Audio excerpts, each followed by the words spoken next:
শীতের রাতটা খুব শান্ত। আকাশ থেকে ধীরে ধীরে নামছে সাদা বরফ। চারপাশে যেন সব শব্দ থেমে গেছে, শুধু পায়ের নিচে বরফ চাপা পড়ার নরম আওয়াজ।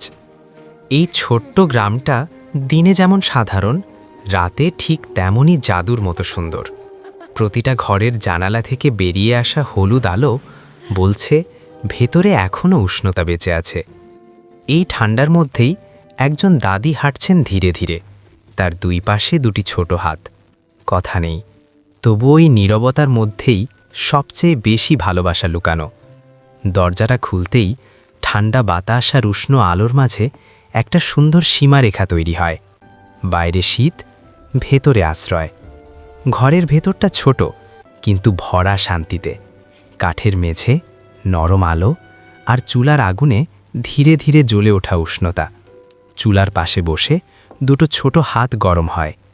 পেছনে দাঁড়িয়ে থাকা দাদির চোখে এক ধরনের নিশ্চিন্ত প্রশান্তি, যেন এই মুহূর্তটাই তার জীবনের সবচেয়ে বড় অর্জন। রান্নাঘর থেকে ভেসে আসে গরম স্যুপের গন্ধ। পাতিলের ভেতর থেকে উঠতে থাকা বাষ্প শুধু খাবারের নয়, এটা স্মৃতির গন্ধ। টেবিলে বসে তিনজন মানুষ, তিন প্রজন্ম, একই উষ্ণতায় ভাগ করা একটি মুহূর্ত। জানালার বাইরে তখনও বরফ নামছে। ভেতরে চায়ের কাপ থেকে ধীরে ধীরে উঠছে ধোঁয়া। সময় যেন এখানেই থেমে গেছে।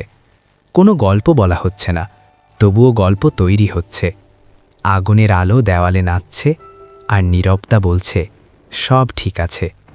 একটা কম্বল ধীরে করে ছোট শরীর দুটোর ওপর টেনে দেওয়া হয়। ক্লান্ত চোখ দুটো ধীরে ধীরে বন্ধ হয়ে আসে। দাদি চুপচাপ তাকিয়ে থাকেন। এই শান্ত মুখগুলো দেখে তার নিজের শীতল দিনগুলো উষ্ণ হয়ে ওঠে। বাইরে রাত আরও গভীর হয়, বরফে ঢেকে যায় পুরো গ্রাম। কিন্তু এই ছোট্ট ঘরটার ভেতরে এখনও আলো জ্বলছে। তারার আলো, চাঁদের নরম রং আর একটি ঘর যেখানে কেউ একা নয়। শীতের রাতটাই আর ভয়ঙ্কর থাকে না, কারণ কোথাও না কোথাও এমন একটা ঘর থাকে যেখানে ভালোবাসা নীরবে আগুনের মতো জ্বলে থাকে।